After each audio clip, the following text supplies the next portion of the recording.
Hello guys, இது part 2 video. So நம்ம ஹோட்டல்லேருந்து fresh up பண்ணதுக்கப்புறமா நம்ம கேரவனுக்கு போயிட்டோம். அங்கே ஒரு அன்எக்ஸ்பெக்டடான ஷூட்டிங் ஸ்பாட்டில் ஒரு விஷயம் நடந்துச்சு. என்னென்னா நம்ம க்யூட்டான குழந்தைங்கள்லாம் சேர்ந்து என்ன பண்ணாங்கன்னா, நோ கிராக்கர்ஸ் அப்படின்னு ஒரு விழிப்புணர்வை ஏற்படுத்தினாங்கன்னு சொல்லலாம். ஸோ அதுக்காக எனக்கு தீபம்லாம் கொடுத்தாங்க. ரொம்ப க்யூட்டாக இருந்துச்சு. அதை வாங்கிட்டு அதுக்கப்புறமா நம்ம ஷூட்டிங் கிளம்பியாச்சு.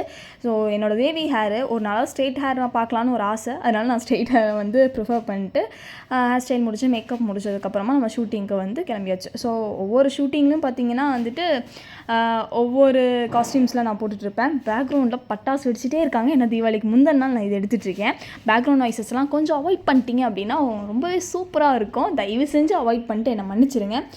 இப்போ வரைக்கும் நான் எந்த ஊருக்கு ஷூட் பண்ணணும்னு நாங்கள் சொல்லவே இல்லைல்ல. நான் போனது ஹைதராபாத். ஒரு ஆட் ஷூட்டுக்காக அங்கே போயிருந்தேன். ஹேட் ஷூட்டை முடிச்சுட்டு அங்கேருந்து நம்ம கிளம்பி அதுக்கப்புறம் டேரெக்டாக சென்னை வந்தாச்சு.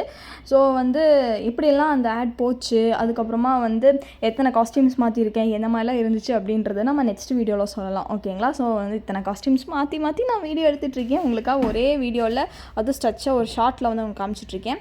அவ்வளோதான். ஷூட்லாம் முடியிருக்கு ரொம்ப லேட் ஆயிடுச்சு. ஸோ அதுக்கப்புறமா நான் பஸ் ஏறி ஒரே ஒரு க்ரீம் பன்னில் பாதி சாப்பிட்டுட்டு பஸ்ஸில் படுத்து தூங்கிட்டு அடுத்த நாள் நான் சென்னை வந்துட்டேன். அவ்வளோதான். இன்றைக்கி வீடியோ முடிஞ்சது. நம்ம நெக்ஸ்ட் வீடியோவில் பார்க்கலாம். பாய்.